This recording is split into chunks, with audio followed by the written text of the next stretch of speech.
Echo Rock the bus behind the 744 Gage Avenue and 750 Gage Avenue. 10-4.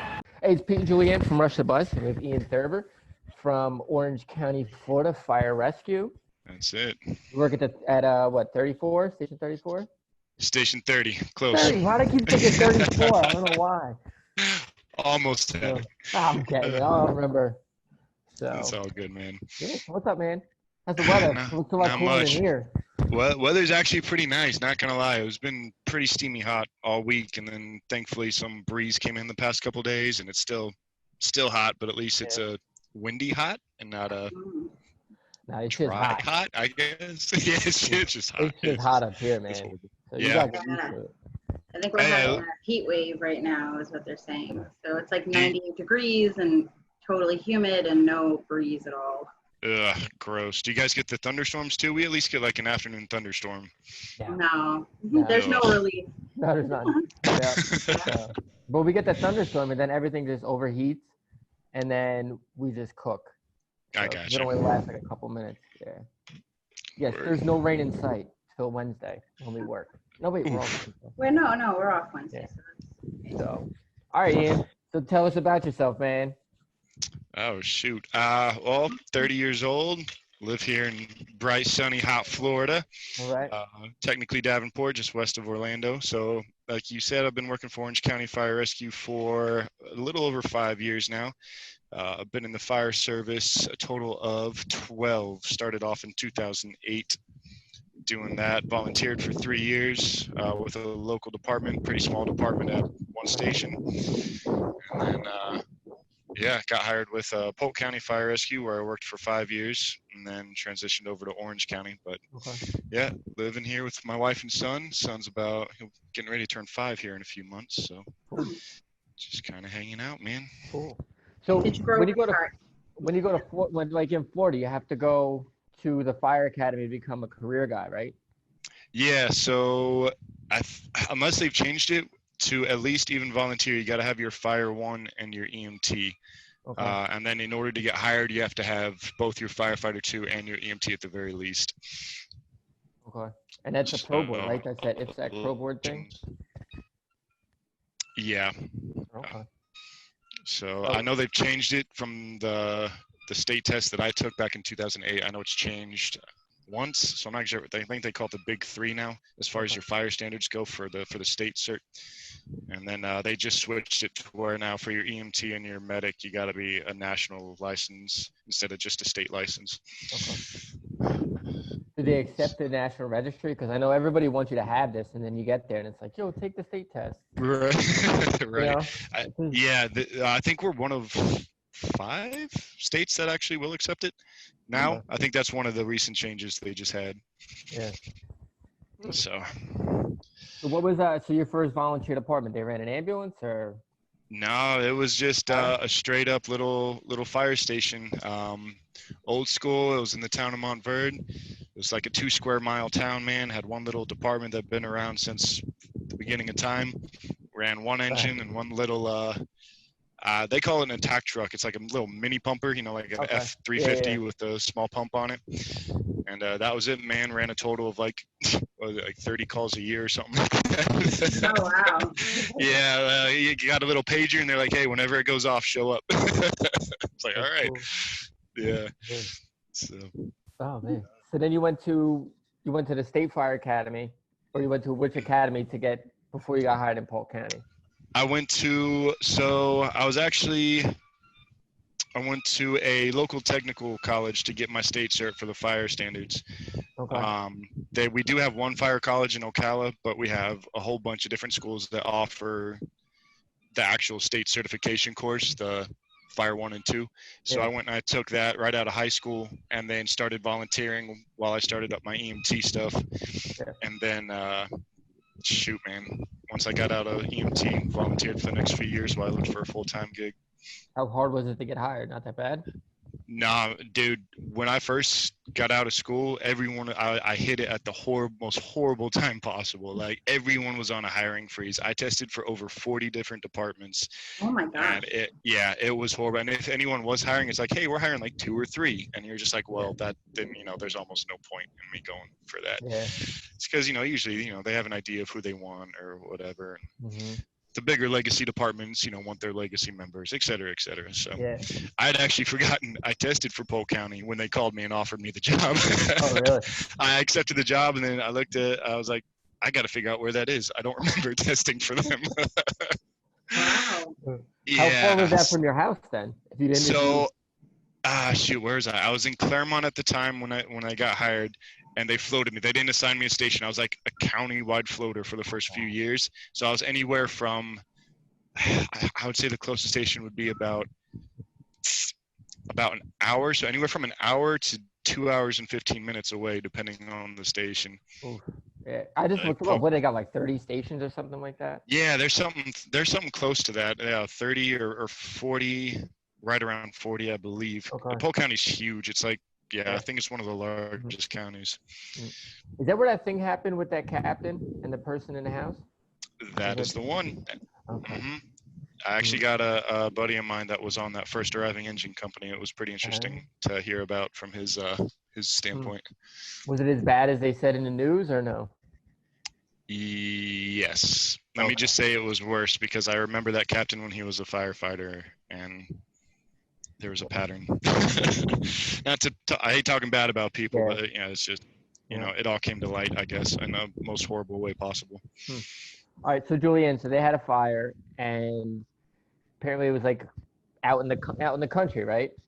And they failed. Yeah. They failed to make a grab, or whatever, and then they went back and they looked at the officer, and there was reports of somebody in there, but he already written it off, right? He wrote it off before they even got there. Yeah. So so from the beginning, hold on a second. From the beginning, there were reports of the caller was inside. It was an elderly female, and she was just unable to get herself out of the house. She was right inside the front door or whatever. I listened to the dispatch for the call. Do you need to go, buddy?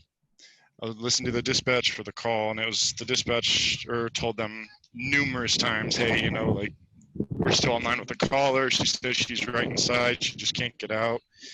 And the first arriving captain never really acknowledged it. And then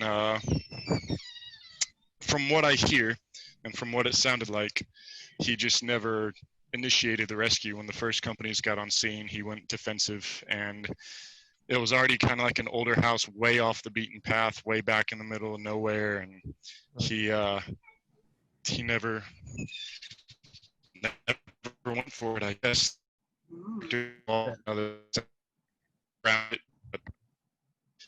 Yeah, so she ended up perishing in that fire, unfortunately. And she was like within 10 feet of the front door. Oh my gosh. Yeah. So how was Polk County other than that? You guys did a lot of EMS there, or what happened? How was it working there? Yeah, we did. So when I first got hired there, they were still separate. So they had Polk County Fire and Polk County EMS. And about a year after I got hired, they started transitioning over to the fire ambulances, like they called them the medic units. Okay. So they started dual certing their ambulances, and they started kind of weeding out the single cert trucks. Okay. So as far as I know, that still continued when I left. Yeah. They still had, like, I think 4 or 5 stations that were still manned by single cert EMT and medic, but okay. From my understanding, they've phased all that out. Did they have, it was medic, EMT medic? Is that what they did there? Or they wrote medic? EMT medic, yeah. Okay. Yeah. When did you go to medic school? While you were there, they paid for you? No, I couldn't afford it. Okay, based off of my salary, then I couldn't afford to go on my own. I wanted to, man. Like, I was wanting to go for years. I just couldn't afford it. And then when Orange County offered me the job, and they're like, oh, hey, by the way, you got to be a medic within 3 years, but we'll pay for it. Yeah. I was like, well, absolutely, heck yeah, Yeah. sign me up. So I went to a local school here, Valencia Community College, which is actually where I went to get my EMT back in 2008, Okay. and did the 13-month program there. 13 months. And who did you, when you did like your ride time, you rode with Orange County? Yeah, so thankfully, they did allow us to do it with Orange County. There was some fight at first because this was kind of still like a new thing. My Yeah. hiring class was actually the first one required to be a medic within 3 years, so it was still Okay. kind of new for everybody. Yeah. So at first there was talk that they weren't going to let us do it with our own department, but then they decided we could. It just couldn't Yeah. be on shift, so we'd have to do shift and then our 24-hour rides in Oh, wow. between. For free. Yeah. For free? What they paid you? Oh no, for free, absolutely for free. they figured they were paying for school already, so after shift they were done paying us. Yeah. Wow. So it was That's rough a lot, year, but bro. That's a it lot. was. I sat down with my wife afterwards, and we kind of did some math. I was on average a little over 90 hours a week. I was away Oh from my home. gosh. Yeah. Mm. It was a That's rough a year. lot. Yeah. You get anything cool while you were on your ride time? Shoot, man. Honestly, not really. I was a white cloud during ride times, quite honestly. Yeah. And then I got cleared as a standalone medic, and within the first 8 months, you name it, freaking EMS gods threw it at me. Like every time I'd float to a different station, they're like, great, I wonder what we're getting today. Oh, wow. And I mean, I never pushed so much cardism in my entire freaking life. Wow. Yeah. I mean, it's a good way to get experience, but that's also like a little nerve wracking when you're, a new medic.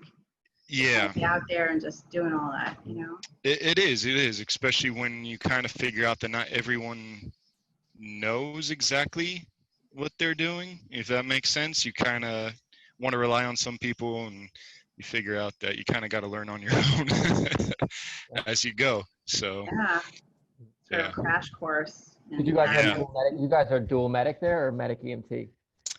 Medic EMT for the most part. We are getting enough medics now for the most part that we will get lucky and have 2 medics on like a rescue. Like for me, I got enough seniority and time on now to where I'm on the engine for the most part, but my lieutenant's also a medic, so there's 2 of us on there. Okay. It just took time for it to like cycle through, Yeah. And they have, So, there's but a still, medic the on engine rescues too, are right? still EMT medic. Okay. What's that? There's medics on the engine, right? Yeah, every single one of our suppression unit is ALS, so at least 1 medic.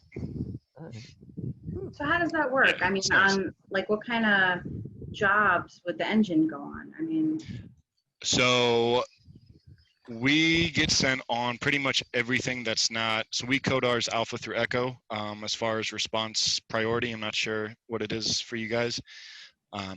we have like a number system, 1 through 7 or 8, I think. Yes. 7. Oh, okay.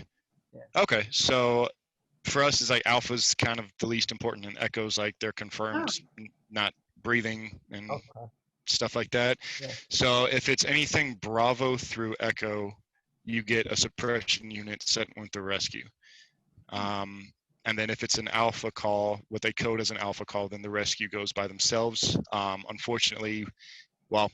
Fortunately, however you choose to see it, that's actually starting to change as well due to the incident that happened a couple weeks ago with our engine crew getting shot at during a well-being call. So that's starting to change a lot of the lieutenants, especially in my area, are stepping up and being like, hey, if it's a certain area, we're going to go with you anyway, or if it's a rescue from out of our first 2 area, we're going to go anyway. And do you guys have like a lieutenant on the engine? I mean, who is on Hillsborough? I think they have like an officer, lieutenant, staff to ambulance, and then captains. Oh yeah, the 3-man rescues. Yeah, that would be beautiful. No, we don't have that. We have usually it's just an EMT and a medic, man. We just last year implemented where the fire chief wanted to start putting engineers on rescues for some type of supervisory position is what he said.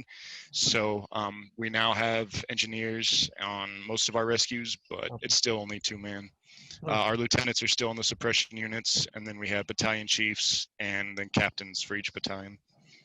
So you don't have a captain of the house? You have a captain of the battalion? Nope. The house, the highest officer at the house is a lieutenant, unless the captain is there at the house. So like Station 33 is where our captain stays for my battalion. So he's there. Yeah, and then he just runs like the EMS related issues or whatever for that battalion. So who's in charge of your station? The senior lieutenant? The lieutenant. And I actually have 2 lieutenants because we have 2 suppression units at my house. We got a truck and an engine, and then 2 rescues. And so they just kind of share. They work really well together. They just share the responsibility and feed off each other. So, and how close, I mean, are the stations like nearby to each other? I mean, is there a big distance between them? Honestly, the Orange County is such a wide different demographic. There are stations where there are a couple miles apart. And then there are stations like, especially out on the east side, where you have to go literally, 5 miles or something to find, the next nearest station. And that's just because further you get east, the just more rural it gets. Yeah. So it's a lot of different. And I know there's some areas that are up and coming that are getting built up pretty quickly that have already requested new stations put in the area to help cover the growth. So we've already kind of budgeted for that, I guess. Yeah, it's completely different because like we have a captain of our station and then the lieutenants run the shift. Oh, wow. The captain's in charge of the house. So even on the fire side, so there's every company has lieutenants and then there's one captain for the company. So, interesting. Yeah, and apparently if it's an engine and a ladder together, the engine company runs the house, even though there's a captain of the ladder. So, yeah. I didn't even know that. I'm going to tell my engine lieutenant that. He's going to love it. Yeah. Nice. Yeah. As long as it works, right? Yeah. It's so different. Like everywhere you go, like, like you guys have rescues and like, in other places, Yeah. It's crazy how a bunch of different things can do the same thing. Yeah, the same thing, just different places. And then like down south, like don't they have like 3 guys on that stuff like that? Yeah, those 3-man rescues are nice. Yeah. It'd be nice. It'd be nice for the medic. Anyway. Yeah. We have a medic student right now, and it's kind of nice, but now you got like a 3rd wheel, to keep happy. So. I mean, when you have a medic student, you want them to get their hands dirty. But you also have to, now you have like a 3rd person who's not generally part of like the partnership.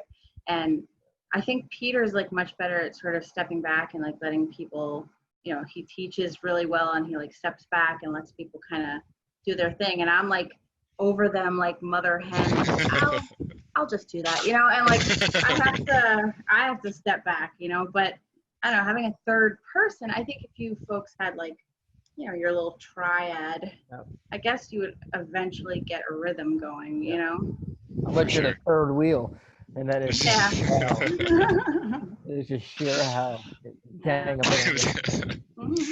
It would have to work, right? Like you're together for however long, you'd have to find a way to make it work. Couldn't imagine. Do you all stay at your station, like when you're not on a job? Are you in a station? Yes, yeah, usually.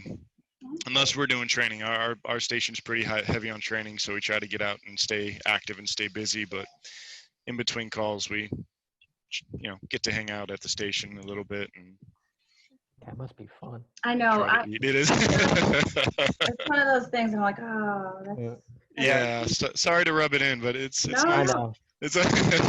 Is it homey? I mean, like, do you have like a living area where couches? Yes, it is. I'm not gonna lie, it's actually pretty nice, especially a bigger house. We have it's called a ready room where all our lazy boys and a TV is, and then which we don't get a lot of use of. I'm not saying we just sit back and watch TV. We rarely get to use it. But then we got a kitchen, big kitchen area, which is usually where we hang out. Officers have their offices, and then we got our own bunk room in the back. Yeah, little gym area. You know, it's not bad. It's not bad. You know, it's home. Yeah, that's pretty nice. We're getting Right. there. We don't have any beds Right. yet. So, Yeah. No. maybe one day. You mean that bench in your I your know. medic? You know, you got That's- one on the bench, one on the stretcher. You guys are good. You know what? I used to sleep on the stretcher when I worked in Jersey City, and then my butt got wet from it. And I don't know what it was, but ever since then, I never sat on the stretcher after that. I was like, nope. Did don't you know. I and your wouldn't partner either. just, you didn't remember to clean the stretcher, or? It had So, cracks in the mattress, we'll say. ugh. So Yeah. you can imagine what seeped in there. Once you see cracks, those things have to get tossed in the garbage. You know? Yeah, absolutely. Like we have it good now. Like anytime like we need some kind of equipment, we always have it. But Yeah, That's good. we don't have it, that easy. So that's true. They don't. I It's think, true. when I first started EMS, like we reused things, we cleaned things off and reused them, which is sort of unheard of now. I mean, we used to reuse blades, but it's not like we personally clean them. We basically put them in a little baggie and sent them out to get, disinfected and sanitized. But even Gotcha. now we have, throwaways. So things have gotten better, much This is better true. than, like 15, 16 years ago. So it wasn't even that long. Like Reusable. yeah. we just went to LED bulbs on our laryngoscopes. Oh yeah. Yeah. Yeah. Was last, I think. Last year, I think. Yeah, last year. Oh wow. Mm-hmm. Nice. So, I know. there's a lot of stuff that we don't have that a lot of other people have. Well, I'm sure it's also hard outfitting a 5,000 member Yeah, department. it's Yeah. service, Yeah. I mean, how many folks do you think are, do you know like how many people are in your department, like in general, or is it? I believe we're upwards of 13 or 1,400 right now. Okay, that's pretty big too. Still a lot of people. So it's a lot of It is. units to even staff, Yeah. so it takes a while Right. for change and stuff like that. So. Oh. Mm-hmm. Do you folks have power cots? We do. Oh my God. He sent us a video the other day. So. I did. I sent the video. I had to make a little video for you. I told Pete I was gonna make it, and I sent it to him yesterday. Yeah. Oh man, I think sometimes Pete, since we are on the same account, sometimes he'll see things and then I won't see it as like a new message. It'll be red. And I got you. if I don't get to it right away, then I'm like, oh, when did we see this? So He's in the Poconos all weekend, hanging out with everybody. yeah. So. A bunch of folks from our station went to Oh, there you go. a little away in the Poconos. It was all city kids that went to the country. Basically. Yeah. And there were a lot of bugs. So They're all worried Yep, about bears and stuff. I'm like, I hope Bears. the bear doesn't come. Yeah. That's what they're all worried Bears and about. bugs. That's country know. life. yeah. They know nothing of this. It's hilarious. I know. I can remember, like, I was already in college when I rode up to college one day on a bus and I saw a dead deer on the side of the road. And I was like looking around the bus, like, oh my God, does everyone see this? Like I was so shocked that this like carcass was laying on the side of the road. I couldn't like fathom how this giant beast of an animal was like laying on the side of the road. And it's like, yeah, I see rats and pigeons. Like that's my, my experience with wild animals. Nice. You guys have deer down there? Actually, yeah, we do have deer. They're a lot smaller. They're definitely a lot smaller than up north, but we got Really? yeah. Disney, actually. I think I've seen the most deer driving through like Disney property. Wow. Yeah, and they're just on the side of the road. So where's Orange County? So like I looked it up before and I couldn't. So you're close to Orlando, right? Yeah. Yeah, Orlando's in Orange County. Yeah. Okay. I know like Mineola and That's Mineola's in Orange County, right? Long Island. Mineola's Lake County. Oh, okay. Yeah, so it's right next, just west. Okay. Yeah, my So- ex-husband has like family there and we've been there. Oh, nice. Yeah. I mean, That's it's like 20 minutes up the road from where I'm at, actually. Oh, okay. That's a nice Yes. area. It is nice. But do you folks, I mean, I'm sure there's probably trauma calls where I'm assuming that you may have like alligators or, I mean, is this a thing? Like it's Florida. I don't know. Like not as much as you would think. We did incorporate our own dive team, I want to say about 4 years ago. Okay. So our special operations department was able to fund and start up a dive rescue program, which I'm actually a part of as well. Okay. And there have been issues where there was actually one call where the guy said he thought he saw an alligator attack someone, and then they never came up. Or there's been some dive calls where like, hey, there's alligators in the area. You either just need to be careful, or it is in our SOPs to say, hey, that's a little too much. We can't really go in. You would not catch me in the water. Like, oh yeah, go find that guy. You got eaten by an alligator. Nah, What? man. Alligator? Nah, you'll be all right. He's more scared of you. You're fine. You got it. oh Nah, my bro, gosh. it'll float. The body will float in a couple The days. body will float. Give it a No. day or two. Yeah. I'm not. Nope. I That's know. why My I'm dad lives in Florida, so we do see alligators. Like my son is always like super freaked out, but like, and I am too. I mean, we went to the Everglades, and we kind of did a little tour of the Everglades, and they're everywhere. I mean, they're all over the place. They are. Yeah. So obviously, you have to be careful. I mean, even where the community that my dad lives has like a little lake kind of thing, and Yeah. when my son was little, I'd be like, no, like we don't want to go too close to that water because I don't know what's in there. Do a lot of people No, get eaten by yeah. alligators and stuff like that? Not as much as you would think. Not necessarily eaten. From my understanding, alligators don't like the taste, so it's more like their instinct is to drag and pull and drown, which is where the deaths come from. But then I could be wrong, but my understanding is that they usually never come back for the person once that happens. At least as far as I'm aware. There might be a story out there where a gator did completely devour someone. But yeah, I mean that's really it. For the most part, they're more scared of you, unless it's like breeding season, and then the females get very territorial. But as long as you stay away from the edge of murky water where they like to hunt, and even if you're out swimming in the lake or whatever, they're more scared of boats, or they're more skittish than you would think. But at the same time, yeah, you don't want to get take too close. I don't want you don't want to try to pet one. I don't think it would go over too well. Yeah. And you guys have snakes too, right? I don't like snakes either. You have snakes? Oh yeah, we got a ton of those. Oh yeah. Yeah. Yeah, no. A lot of them are harmless. Mm-mm.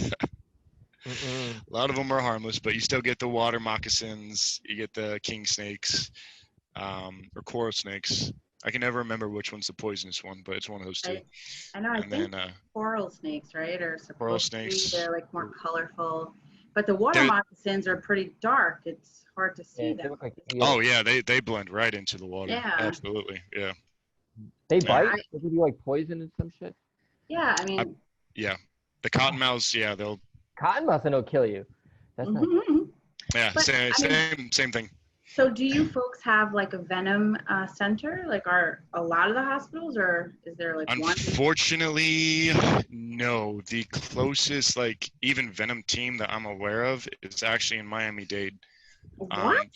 Yeah, then that's an actual air unit called Venom 1, which is the most badass name I've ever heard of. I know. That would be really cool. Like I'm a flight medic on Venom 1. Venom 1, yeah. Oh my god. So yeah, so I don't know like if something happened here, I'm sure hospitals have like a limited supply, of anti-venom or whatever, but it also depends on the snake, as to whether or not they have the. Yeah. I'm just surprised because we have, in New York City, we have like one anti-venom center, and it's near the Bronx Zoo, which makes sense, Right. Yeah. But people do have snakes as pets, even though they're illegal, I think, or some of them are illegal in New York. Right. But I feel like in an area like Florida where you do have these, animals that are in the environment, like it's surprising that they're not, I don't know, those kind of, they're not more accessible. I know. Yeah. I did a job when I was in the Bronx. Like we went in and the whole apartment was nothing but like tanks. Tanks? It was like a whole wall with tanks and snakes. I'm like, yo, Nope. I can't. Like Indiana Jones was afraid of snakes, right? Wasn't that? Yeah, even Indiana Jones. Yeah, if Yeah. that guy's afraid of snakes. Yeah. Mhm. Yeah. They're scary. We did a fire down here in town. It was at like a dog grooming place, and they had like a giant snake in there. And they came out What? like two of them holding the snake. And I'm like, yo, you're dying, snake. You're dying. Oh my God. Letting you go, bud. There it Oh, is. I'm not doing it. no. No. There are people who catch them. There's pythons. They're either the ball pythons, and or not catch them, but they'll get them, and they'll obviously keep them as pets or whatever. But I forget if it's the ball or the Burmese pythons. One of those. They get huge, man. They get freaking ginormous, and so they'll let them go. You were mentioning, Julie, the Everglades. They'll let them go in the Everglades, Yes. and they'll just freaking wreak havoc. Yeah. Or they'll just dump them in someone's backyard, and then it goes around attacking dogs. When I went, to the Everglades, they said that was a big problem. Was these like giant snakes that were not originally part of the ecosystem, but now are. And then like smaller animals that like flourish usually in that ecosystem, birds or whatever, are like getting eaten up by these giant snakes. And I'm like, that's a nightmare. That sounds like It's horrible. I believe an they actually have special nightmare. permits to go hunt for that because of that exact reason. Yeah, that's a nope. I'm not gonna go freaking hunt a snake. I know. That's where I draw the line. You're like a knife in your teeth as you're like hand-to-hand combat, a freaking 20-foot long snake. They send you guys on snake calls, like a snake stuck in a house. You go on that or no? Several, actually. Really? Each of our units carry a little snake stick, but it's all those that's like it's either like a tiny black racer or a tiny rat snake, the ones you actually kind of want around, and I don't know. It's just some people overreact, catch them, and then just kind of put them outside. I mean, we're not what is it called? Animal control. We can't really do anything with them. We don't transport them anywhere. We're just like, all right, he's out of your house. Here you go. Yeah. There's one lady called us because there was a tiny black racer on her front porch. And then, of course, by the time we got there, she's like, well, I don't know where it went. And I was like, all right, well, then you're good. And she was not happy with that answer. But I was like, I don't know what you want me to do exactly. It's gone. You know what I mean? It's like, yo, you live in Florida. But out of sight, out of mind. I feel like if there's a spider in my room and I can usher him out, like there was a big spider in my apartment the other day that I was kind of surprised by, and I like took him on a piece of paper and tossed him in the hallway. Like it's not, I didn't take him outside. I live on the fourth floor of my building, so I just threw him in the hallway. I was like, yeah, that's good. I'm good with that. Like, even if he came back in 10 minutes later. Spiders, I'm kind of like Pete on spiders. I will burn a spider. I will throw a shoe at it. I'm not getting anywhere near spider. I can't do it. It's horrible. Nope. But maybe you folks have different spiders than we do. I feel like our weather promotes like growth for some of these. I think they have like giant spiders like that. We have wolf spiders. They can get that big. I've seen them. They're wolf spiders, black widows. Yep. Not gonna happen. That sounds terrifying. Like anything that has like wolf in its name, but it's supposed to be like insect sized is probably scary, 100%. We have another rat in our state. Well, I don't know, it's a rat or a mouse or whatever. I think oh, jeez. Yeah. So like we get rats. We had a cat. Well, we had a couple of cats and they ate all the rats. But apparently there's a rat mouse that was sitting in the bookcase or whatever. And our one lieutenant, Neil, he hates those things, rats and mice. Rodents. Yeah, and then we tried to take it in the closet. Vermin. And somebody broke the key off in the thing and they never said anything. So we couldn't even get in the closet to finish the job. Oh, no. So, yeah, I was just going to take it out, too. And the guy... That's bad. Hey, I'm thankful we don't have a rat issue. Sorry. No. I think you folks, though, you also have those, like, cute little lizards and stuff. Like, they go into people's houses and stuff, right? I mean, they're not... I'm actually trying to look around right now. There's usually a bunch of them hanging out. We got little lizards. We got little geckos, some salamanders. Yeah, that's probably a lot of them. I know, I'm like, they're cute and they're similarly sized to like the mice that, we'll have in our station. But I feel like the mice? What kind of lizards are you talking about? I feel like when I'm in my dad's in the Florida room or lanai or whatever they're called in Florida, like you'll see them like kind of between the screen and whatever window thing. Yeah. They're not too big, they're like. No, is that a mouse size? Maybe I'm not familiar with mice. How big are mice? Mice are like Okay. a garden mouse. Is that a thing? Like a no, a field mouse. You're thinking of field mouse. Field mouse. Field mouse. Yeah, they're okay, small. so they're tiny. They're maybe All right. like 2.5 inches big or something. Okay, well then I stand corrected. I apologize. Yeah. There are some 2-inch lizards around here. Yeah. No, the rats are massive. The rats are probably like 5 pounds. I don't know. I'm like estimating. Jeez. But, they're scary. They make noise when they jump on things. So have you delivered any babies yet? Because I'm not a baby deliverer. Thank God I have not. Well, actually, nope, that's a lie. As soon as I said that, one in-house delivery, and it was actually her husband called, and because she was having contractions. Out, and then so we turned around to walk away, and then the husband like, "Come back! I see the head!" And so. Oh my gosh. Hold on 1 second. Sure. My wife's calling. Hold on. Sure. Mm-hmm. I know. I don't know. This internet's like crazy, man. So. I think he's outside. No, that's okay. No better than mine. Hold on 1 second. Okay. Sure. But I guess for him, it like that kind of the volume paused for a second. I guess it was like getting a phone call if you're on here. So anyway, how you doing, Jewel? Haven't seen you in a while. Yeah, since Thursday. Yeah. Doing well. Yourself, Peter? I'm all right. So I went swimming in the pool today. That's nice. Nice. It's like 98 degrees out today. It's quite hot today, so I'm not looking forward to work tomorrow. No, me neither. Mm-hmm. I actually, so our ride back from the Poconos, the van had no discernible air conditioner. It blew what felt like hot fan air on us the whole time, and there were no windows to be opened. So I just sat, and I was wearing like literally shorts and a cotton t-shirt, and I was just like drenched in sweat, like all of us. It was gross. And then it was hot when we got out, but what's funny? It was 98 degrees out, and it actually felt cooler to be outside the van because there was somewhat of a breeze. Yeah. So I'm not a fan of the heat. I'm not a fan of the humidity. That's no problem. All right, so we're back. All right. You didn't lose your kid. She's probably just calling to find that out. So. Yeah.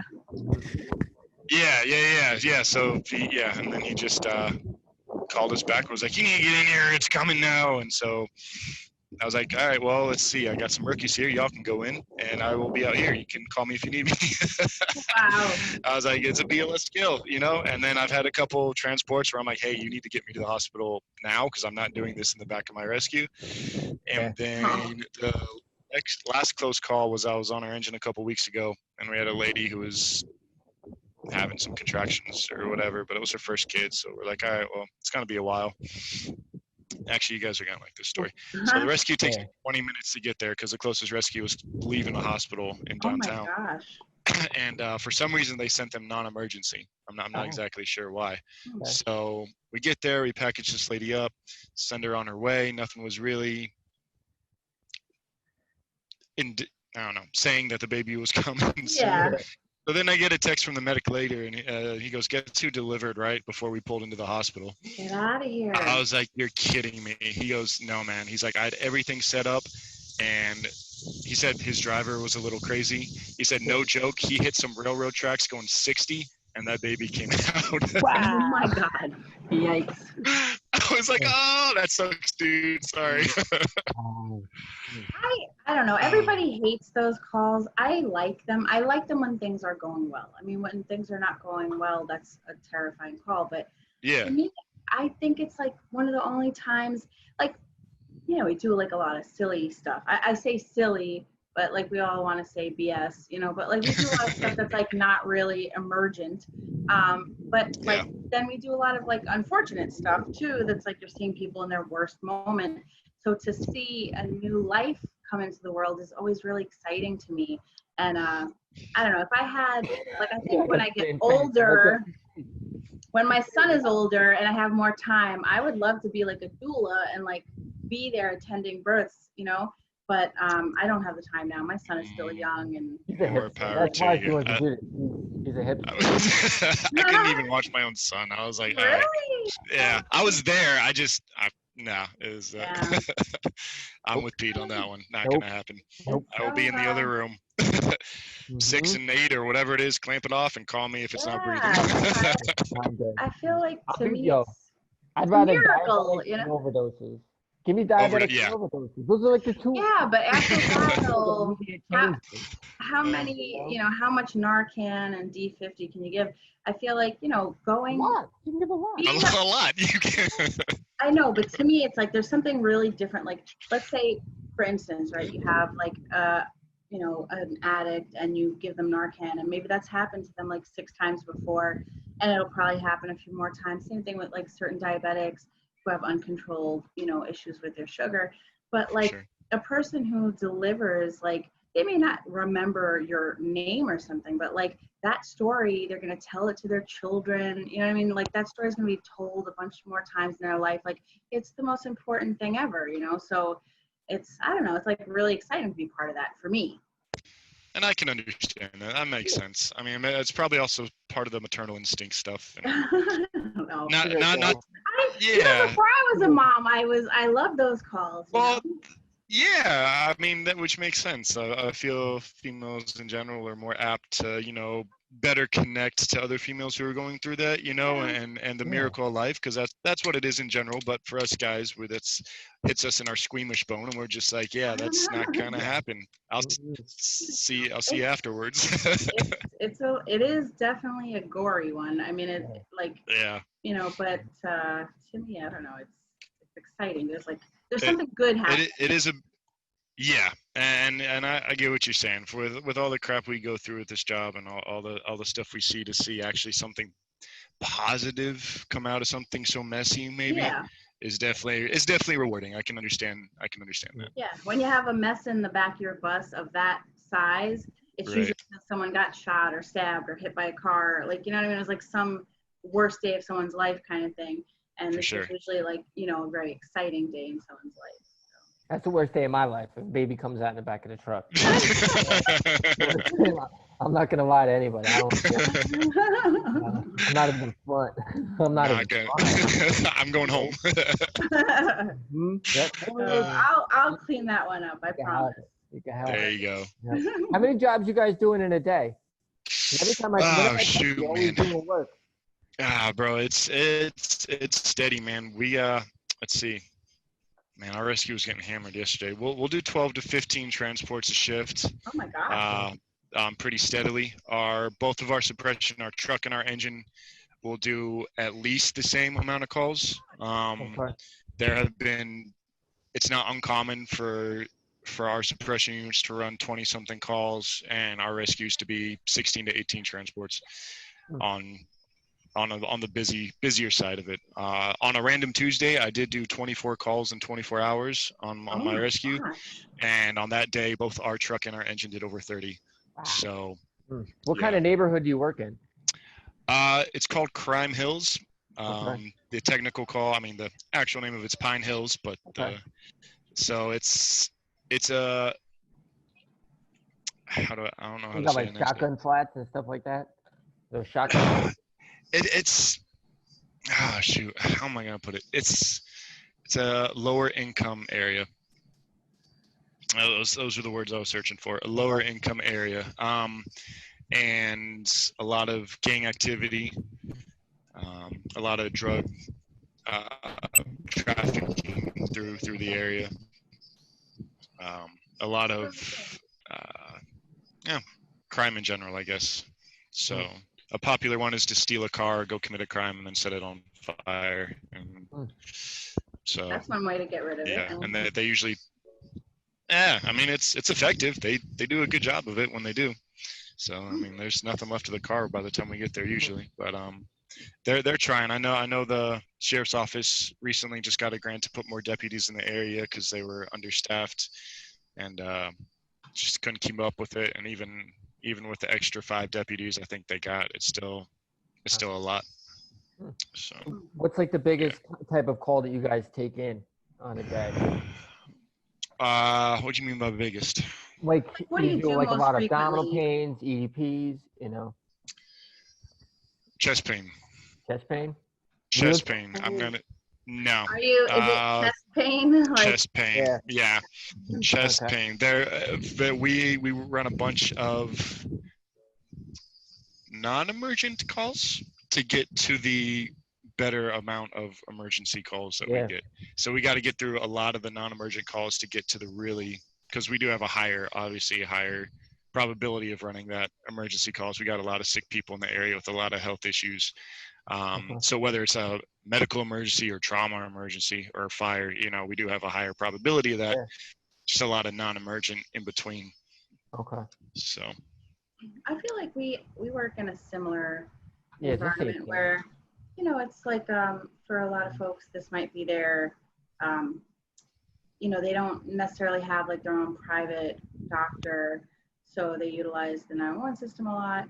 And so, you might, for every 2 or 3 kind of non-emergent calls that don't entirely require an ambulance or probably, require like a cab ride to urgent care, then you get like someone who actually has like significant health issues, and then you really need to. You have a lot of, like your buildings are like 1, 2-story. What do you got? You doing a lot of carry then? 2-story, I think, would be the tallest in my area. Just in my area. If you go down to like Bay Hill, Windermere, you go to the east side where you have the schools, the colleges, and the apartments. They can get 5, 6 stories or whatever. You got elevators, not like us. We're doing a lot of. I'm guessing you guys don't carry a lot of people like we do. So. Like physically carry? You have like a lot of stair care jobs. A lot of stair care? No, not a lot of stair chairs. Yeah. Like even I live on a 4th-story walk-up, so like that's not unusual in New York. Like there's a lot of people who live on the 5th story and there's no elevator. And unfortunately they're, 75, 80 years old with like cardiac issues. Yep. And so we carry a lot of folks. Yep. It sounds awful. I'm sorry. It keeps you in somewhat okay shape, I guess, as we're getting older, That's true. True. You guys have the track chairs, I'm guessing, too, right? Along with your power stretchers? What's that? Oh, yeah. Track chairs, too? The track Actually, chairs. we literally just 3 weeks ago got those new Striker track stair chairs. Okay. Up till then, we've been using the old Furno metal framed ones. Huh. That's what we have. Did they take it away from you? Because I would keep it. They did. They came out and exchanged it not on my shift. So those are much lighter and easier. A lot of them. A lot of the guys are carrying, because like we have the new. Some people have the Striker yellow ones without the tracks. Oh, really? Yeah. And then we have the old Furnos, like the lightweight Furnos. So people carry both. So it depends like where you're going, is what they bring. So I would think you guys, well, again, you guys are a huge department, but especially like you said, not having elevators and stuff, the stair chairs with tracks would be kind of like a priority. But then you got to carry it upstairs. That's the problem, because it's like almost a 20-pound difference, right, or something, or 50 pounds. That's true. I think it's like 45 or 48 pounds. Yeah. That's true. So, it's not, going down, it would surely be helpful, but going up when you've already got, 30 pounds or something on your back, to carry another 40 pounds in your arms is rough. That's a good point. Yeah. Yeah. I guess that makes sense. So are you, I was going to say, are you able then mostly kind of take a stretcher into a patient's house, or do you go in first and kind of assess what you need, and then if you're going to have to? Yeah, for the most part, we'll leave the stretcher at the door and walk in real quick, or they'll just bring the stretcher right inside the door and kind of go from there. So there are some houses that are just, you guys know, are just weirdly laid out. Like you get in there and you're like, I didn't know so many corners could exist in a freaking house. And then you're just like, well, this is going to be interesting. So, and then of course, they're always in the back room, bedridden or whatever. And you're just like, here we go. Yeah. But, luckily, for the most part, we're able to get our stretcher at least into manageable position Yeah. and pick You up and sit down at do least. the same thing when you go to like an apartment, like a multi-floor apartment, like A, B, C, D, E, F, G. You ever notice that the person's apartment is always at the last Always. apartment? Is that what you guys do? Always. It's never right up And there. it's always the weirdly laid out ones where you can't get, like if it's like a circle or a horseshoe shape, you can't go this side. It's always a one way, so you always got to go all the way out and around, and it takes you forever to get there. Yeah. Then you go the wrong direction, and it's like. Yeah, then you gotta turn around and go back Instinct another. Yeah. 100 feet. Exactly what you get. All right. So it's not just Yeah. like, No, it's so that's everywhere. good. We're Hmm. on my leg. Oh, there we go, buddy. So yeah, good. It's not just us then. I thought I would get mad because I'm like, God, Florida can't plan housing to save their life. This is No, Yeah. I think they need geniuses to do this stuff, and sometimes I guess that's not what they've got, you know. But Do you remember your alphabet? Or are you always like A, B, C, D, E, F, G? oh, You do the same thing? I count. Yeah, I'm always counting. I was. All right. Yeah. She can do like one shot. She's like, oh, M? All right, we're going to the right. I'm like, I hate I know. Sometimes Nope, when you I look can't. quick, it'll you know, you get out of the elevator and it's like A through K this way or whatever, and like L through Z that way. I'm saying Right. I'm saying my alphabet, and she already had it figured out. I was an English major. What do you want? You know. But, Are you guys' numbers at least like in order for the most part? Like you can actually like follow if they're yes, numbered. usually. Yeah. Yeah. No. So all right. So here's the worst thing. So like you get like an apartment, and you would think that like apartment 26. Sometimes you get like the 2. Oh, those are the tricky ones. And then 3 will be the 3rd floor. Or if it's an old building, 26 is actually on the top floor because it's like 1, 2, 3, 4, 5, and then 6, 7, 8, 9, 10. Yeah. So Gotcha. yeah, like you know, the building that I live in, I live on the 4th floor, and my apartment is like 4J, which makes sense. And then there's some older buildings where you'll get there and it'll be laid out like D3, and you're like, is this on the 3rd floor? And it's like, nope, surprise, it's on the 4th floor because D stands for 4.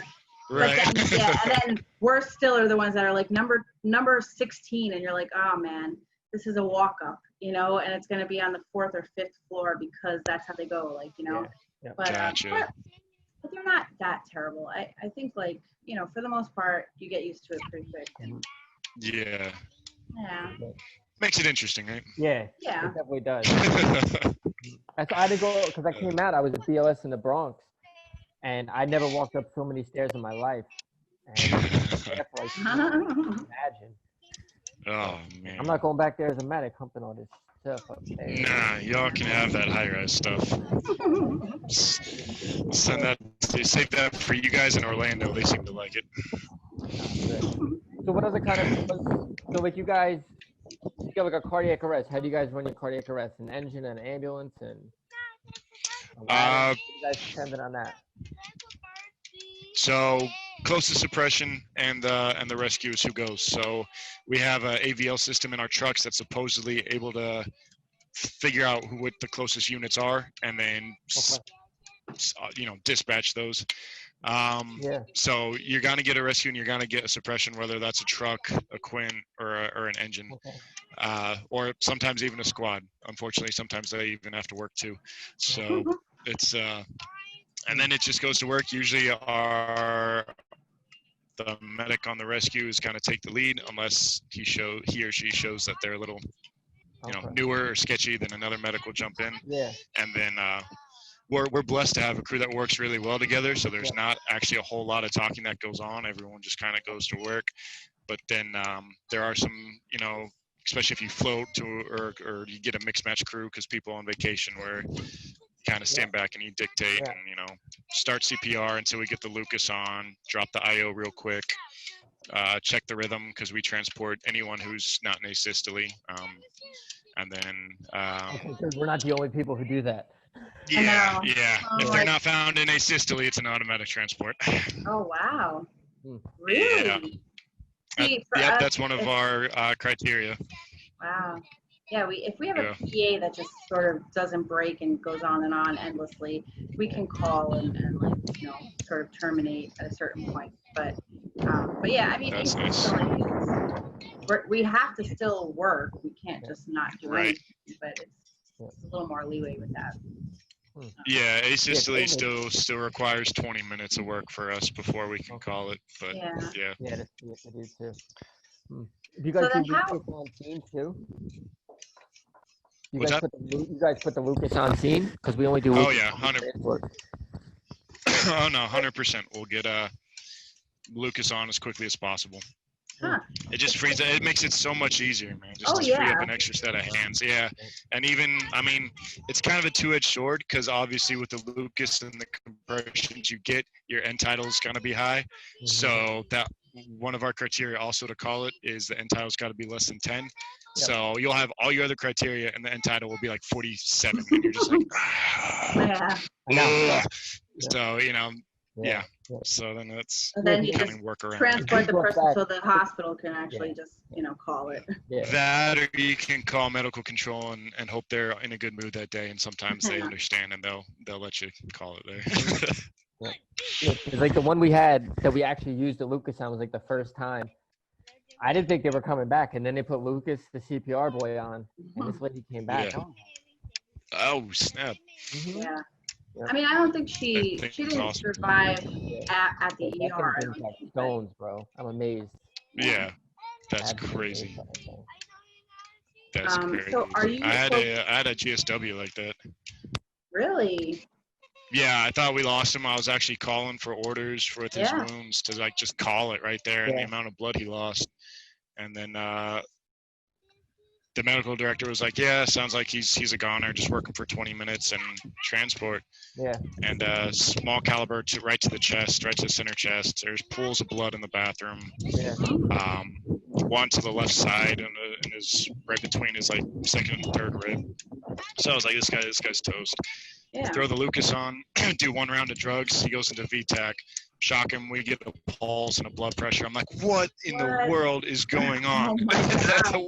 What are you doing? Yeah. And so we ended up transporting him. That's shocking. Because I almost feel like we never get back traumatic arrests. It's wow. And are you close to the hospital? Yeah, I mean, do you have a bunch nearby? Thankfully, we're blessed to have hospitals. Shoot, our trauma centers 5 to 8 minutes away with responding lights and sirens. Also depending on traffic or whatever, because we got to hit some highways. Yeah. But then our next closest hospital's 8 to 10 minutes the other direction, and then we got freestanding ERs popping up all over the place. Yeah. Oh, so you folks take them to freestanding ERs as well then? If it's like a cut and a scrape, yes. they will reject anything else. Yeah. Yeah, that's the funny thing. Like everybody went to go to urgent care here, and then urgent care is like, go to hospital. It's like, that's crazy. Then what's the point almost? Yeah, exactly. We do have. I mean, we have the Cobble Hill freestanding ER. That I mean, like we can't obviously take someone that we suspect is going to have like a real issue, like a cardiac issue. But if it seems like something that didn't necessarily require an ambulance, we can take them there, and something that they're not going to be admitted for, essentially. Yeah. So when you come out with your AVL, so you're available? Can they bump a unit off that was coming from a further direction, or they just keep them going? Mm-hmm. Nope, they will. If someone comes available, or if like a crew comes up, is like, hey, we're closer to that area. That sounds like we know that street. Yeah. You can put us on the call. They'll swap it because. Yeah, so it's I mean, AVL's supposed. It's funny. It's accurate enough to where if you're sitting in the bay, it'll dispatch the unit that's closest to the call per where it sits in the bay. Okay. But then at the same time, where you're like out and around, it doesn't always catch who's closer or whatever. So you kind of also got to pay attention to that. Like we got dispatched to like our third due area yesterday with their rescue. It was actually 33. It was a little bit away, and then their engine came up. They're like, we're in quarters. You can give us our own call in our first due. That's weird. Yeah. Good thing someone's monitoring the radio. The radio and like not being a scale. Yeah. Yeah. Right. Yeah. There's people that do that too, but. They're with every department. Yeah, that's everywhere. So, what do you guys call people who don't like to work down there? Oh yeah. You guys What's have that? a name? You have a name for people who don't like to work? We call it like Yeah, selling out. sandbaggers. Ah. Okay. We call them sandbaggers. Yeah, Interesting. drag their feet, take the full times during offloads. They'll not hear calls go out. You know, all those types. That's funny. So. Okay. Cool. So like, let's say like you hear a shot that's like outside and you guys are out. Do you guys like steal people's calls and stuff like that, like shots or trauma jobs? If it's a good call, you will hear units try to jump it a lot. Okay. And then even if they're a little bit away, they'll be like, "Hey, we're closer," and then the dispatcher's like, "No, you're not." You can, That sounds familiar. if it's just another medical call, sometimes it's sorry about your luck type deal, you know, especially if it's a non-emergent type. Yeah. So. Yeah, that you're on your own. But like, Yeah. Oh, wait, your toe hurts for 3 days? Yeah. Yeah, I'm not gonna speak up for that. Nah, nobody ever does. Not for that good stuff. No. Those are things everywhere, dude. Everybody. So when you get a fire, do you try to beat the engine there to get the grab and stuff?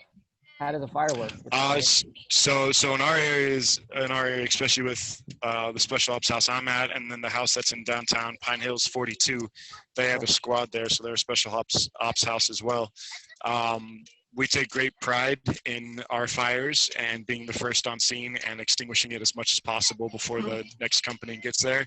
So if an actual fire gets toned out, it is a race to whoever gets there first, and then a race much work is done before the next arriving station gets on scene. Okay. And it's just a little friendly competition. And then once everyone gets on scene, we all go to work. But But you're always trying to beat somebody else into it's their definitely a box. pride thing. 100%. And it's even better if you beat them into their own first two. That's awesome. Oh my God. Oh no. Yeah, done that a few times. And you look at them as they pull up, you're like, "Hey, boys, what took you so long?" And they're just like, "Oh, whatever." So. The way we make our days go by, you know? So do you have anything, so when you get a medic student, is there anything that's like your pet peeve that you feel, you know, that the new medics should do when they're riding with you or anything like that? Should do? Yeah, do you have like a pet peeve, like, you know, like I don't like when people are like, "Oh, I know how to do that," or "I got that," and then like you ask them and they're like, right. Yeah, so if you've been from somewhere else or you came from somewhere else, don't tell me how they did it, because that's not going to help you here. If you got, obviously, if you got like knowledge or something that about a specific circumstance, by all means, share it. Yeah. It actually really bugs me when I have students and they're very passive.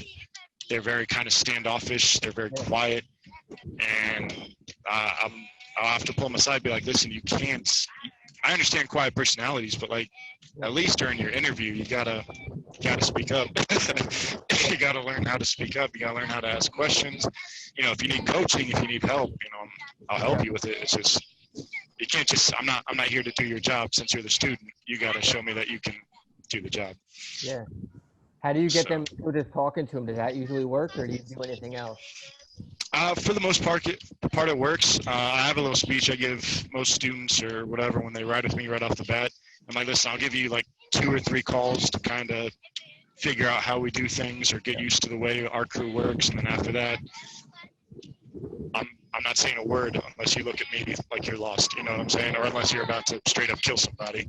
It's all you." And then unfortunately, there's been times where during the patient interview, I'm just standing there like, "You gonna ask some questions, or we're gonna transport, or what's going?" You know, the prompts. I hate having to prompt people. Teaching is fine. I actually love teaching, and you know, walking through. I don't mind teaching steps and protocols, and you know, getting you comfortable. But once you get to the point where, hey, now you're at the point where now you're trying to get cleared as a standalone medic. You've had enough schooling and ride times and stuff to where you should at least know the basics. I shouldn't have to coach you through the basics. So I guess that is kind of a pet peeve. If after all that, they're still kind of hesitant Hmm. to Do you ask have anything questions. to remember from like your mentor that like your mentor taught you? Oh shoot, man. You know, so like mine told me like I wanted to IV everybody, and he's like, "Yo, bro, you can't IV the world." He did. I like that. So Honestly, man, he taught me so much. Honestly, the biggest thing I think he taught me, because he was super smart dude. He taught me a lot. Very, very thorough. So I think even though I don't personally stick to this as much as I should, okay, he's like, dude, ALS everybody. It's not gonna kill you, and it's gonna cover you in case something goes wrong.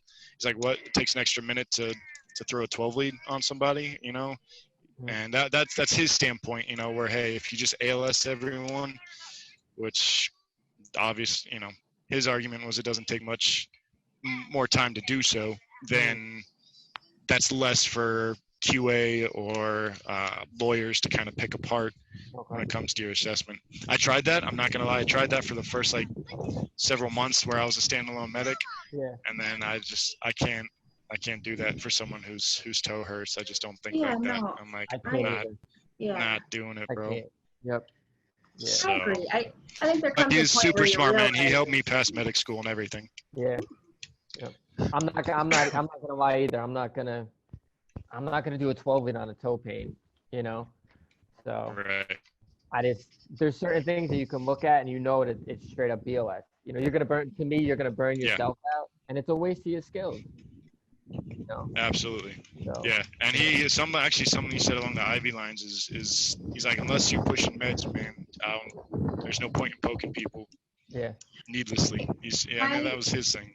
I do agree with that. I feel like doing an IV just for IV sake. I mean, if you have a student on your ambulance and you're like, you know what? I mean, this patient's gonna probably get admitted or whatever. Like, I can see doing stuff like that, or obviously if your patient needs it. But if it's just a BLS job where you wouldn't do this if you were just working BLS, I don't know that that's necessary, because Yeah. it is sort of like creating undue discomfort, let's say. I mean, an IV is not the worst thing in the world, but like, you don't have to put an IV in every single person. Right. Sometimes people go to the hospital and they don't get an IV because of like, Right. their thing is just really not an emergency. Unless you're exposing yourself, like you're kind of, I don't think it's 100% necessary for every job. Like, Yeah. You triage it. So let's say like you do like your triage, you determine it's BLS. Does your partner drive in, or you ride it in? I make my if he's an EMT, or I make my EMT partner take it. If it's straight BLS, I'm like, listen, man, this is you. I take enough. I take enough, Yeah. And usually I won't start doing that until we're starting to get hammered. Like, I'll take all the calls until I call 6 or 7. Then I'm like, hey man, this one's you. I need a mental break. Yeah. Do you make your EMT partners assess the patient, or do you do the assessment first? I'll do it myself, unless my partner is actually in medic school and he comes to me and he's like, hey man, like, do you mind if I work on my assessments? Hey, Yeah. absolutely. If you want to practice, if you say you need practice, let's do it. Let's go for it. It's all you. So. Would you rather your EMT partners like step up and take the assessment and then they determine that it's an ALS patient, or would you rather? Being the way I am, I think I would rather. Okay. Just because I'm not perfect by any means, but Yeah. I can trust myself a little more, if that makes sense. Just knowing, I don't know. I would rather do it. Like, I'd rather, if there was a mistake to be made, I'd rather it fall on me if I made a bad call, and it's just, with extra schooling, I feel it's a little easier to make that call with a little extra knowledge that they give us in medic school to determine that. But again, however, see, that's the thing though. If you're like a super competent EMT, which there are plenty of them out there, then I'll stand back and do whatever you need to do. So it's case by case basis. I think I kind of take a case by case approach to a lot of things in this job. Okay. Yeah. Cool. I don't know. I think like a lot of people undervalue, their EMTs and stuff like that. 100%. Yeah. And then I've worked in places where EMTs are medics, and then they can't even do their job, and I'm like, right. They've No, been but pain management, and I'm like, yeah, Yeah. come on, bro. Like, split them first. I feel like, when I worked as an EMT with a medic partner, when I worked in upstate New York, I did not feel like my BLS skills were like that awesome. You know what I mean? I felt like most of the jobs that like sort of required any, not even advanced care, but like anything that looked a little bit, sketchy, my partner automatically took. And then when I came down here and it was like just 2 BLS people in a truck, I felt like my BLS skills got obviously much better. So, you have to let an EMT be an EMT. Like they have a lot of skills that are great. And like, when you have good BLS, that's an asset, but yeah, like sometimes it's, sometimes unfortunately if you work with a medic who's maybe a little bit, I don't know, maybe overbearing or like less comfortable with that, then the EMT unfortunately doesn't really succeed that much because they're not able to like be an EMT, What's Richie saying? Shake box. What's that? A shake box? Shake box. Shake box. Kind of like a nervous Nelly, but it's And that bothers me when that's that's their excuse. Well, I'm just an EMT or whatever, because I've gotten that several times. I'm like, yeah, EMT can drop an LMA, go do it. Like this is, you have to be able to do your skill. You need hands-on. You shouldn't be scared of being an EMT. You're not just a driver, like exactly. You have skills, like there are things that you can do. Yeah. Because it's only going to make you better, when you become a medic, because you have put that LMA in, So I was talking to him from Colorado. He was saying that the EMTs can do IVs, everything, no cardiac meds. Like they can, it was crazy. I'm like, yo, you can do all that in Colorado. I know. Awesome. I felt sort of like, I was like, they're like medics, pretty much. Yeah, like what do you need a medic for? Yeah. Good for them, man. Good EMT. I mean, yeah, good EMT is worth 1,000 medics, man. Exactly. Like, honestly, if they can set you up, if they know their job, if they're on it, if they're setting, kind of thinking ahead with you, and it makes the job go so much smoother. Yep. Yeah. So he said Colorado can do IVs, IOs, CPAP, nebulizers, Narcan, Dextro, Zofran, supraglottic airways. Jeez. Good Lord. And Epi. Our BLS can do a lot of those same things. Maybe not Zofran, but like not all the EMTs in New York can do CPAP, but many can.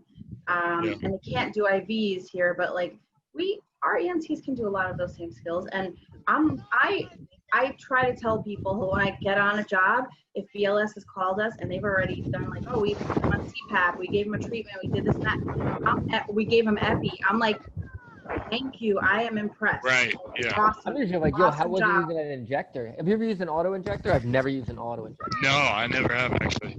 Yeah. I want to use one. Sorry. I know. Yeah. I feel like nervous about them though.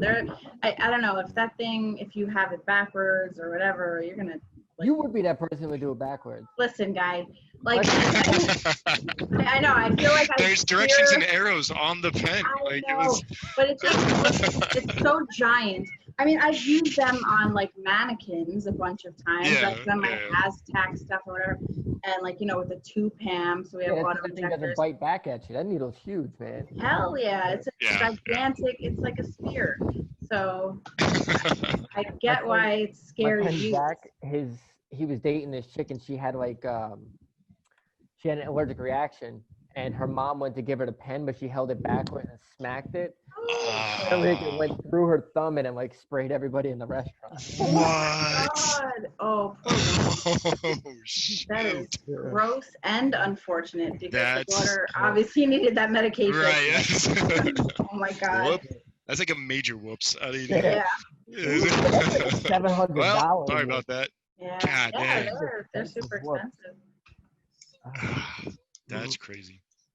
It's still better than the military's EpiPens or IOs. Have you seen those? I don't know. They're like, I think it's their IO. They do the sternal IOs, and it's literally just the EpiPen. They just boom right into the sternum, and it looks like the freaking mouth of the Sarlacc. There's like 18 freaking needles, really? and then one major one in the middle, and it just gets them. Apparently, you don't feel it, but I have to look yeah, this up. well, who knows? I've seen it. I don't know if because like I tried to do a nasal airway. So it's like, Yeah. oh, they can't hurt that. But you ever put one in your nose? No, I never will. So It's quite interesting. You do like I bet. I don't know. MCs freak me out. Like, I feel like I put one in a friend's nose one time and he had a bloody nose after it. And I was like, oh no. And like, even we have some patients who it goes right in. And I swear, like, we had someone the other day that I was like, all right, I'll do this on them. And I hit some resistance. I was like, all right, let me go the other side, hit a little resistance. I'm like, that's it. I do not push. I'm like, something doesn't want me to get in there. I'm not doing it. Like, I'm managing their airway and I'm okay, you know. I like those airways better. I put them in everybody. I know. He likes them. Overdose? People look at them. There you go. Congrats. But I don't know. I feel like the IO is something like we've talked about it. I would do an IO on myself. I would not on my chest, but on my leg. I would be interested in seeing how that feels. I mean, I don't want to get medicine pushed because I think that's when we run into the most extreme pain. But I would be interested in feeling it. It doesn't seem that awful. Like, well, call me when you do that because I would love to watch like live your reaction to that. If we ever get to that point, we may have to buy these products online and then we'll record. Right. You know? So yeah. Do you guys do anything else cool over there? Do you guys got any cool toys? What's that? You guys have any cool toys? Cool toys. Let's see. Power stretcher. We just got the striker. We just got new ticks. Those are kind of fun. What's kind that? of updated quality and the Everybody thermal have imaging one? cameras. Oh. Yes, and that's a plus. They now added it, so now even all our rescues have one. They replaced the ones on the suppression units and added new ticks to the rescues. So, because a lot of the times the rescues will get on scene, and as long as you're not signed ready rescue, which is basically just standby EMS for us, then you bunk out and you usually get tasked with primary search or RIT functions. Stuff like that. So I think that's our newest big purchase are those ticks. Okay. What do you guys want, MSA or Scott packs? Scott's. Okay. Yeah. So you're using what, the MSA, the small cameras? Shoot, man. You know what? I'll have to send you a picture. I honestly don't remember what brand we decided to go with. We field tested 4 different kinds, and I know MSA was one of them. I do know that we decided not to go with MSA, but I cannot remember which one. Oh, my phone's yelling at me. Apparently, I'm on 5%.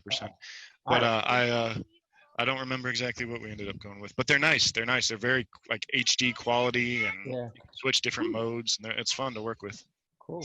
So do you have any words for a new person getting in the game before your phone dies? Yeah, sorry about that. I wasn't paying attention to that at all. No, that's okay. Learn from everyone. Everyone's got stories. Everyone's got a little bit of advice. If you're just like new to the job in general, man, it's just always learn something. This job is ever changing, forever changing, and there's always new or different techniques and stuff like that. Don't be afraid to ask questions. There are no stupid questions. You can learn a lot from those who understand that. Obviously there's some people that are hard to get along with in every area and all departments, but don't be afraid to ask questions. Constantly learn. Don't get complacent. That's a huge thing. Cool. Huge deal. Cool.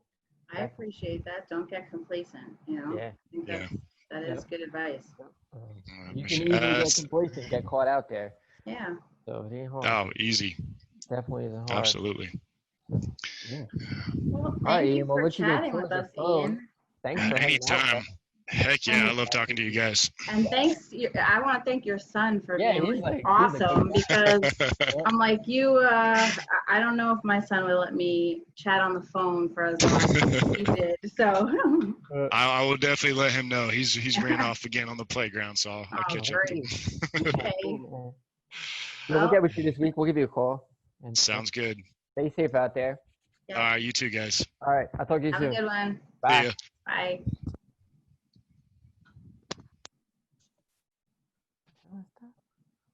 Yeah. All right.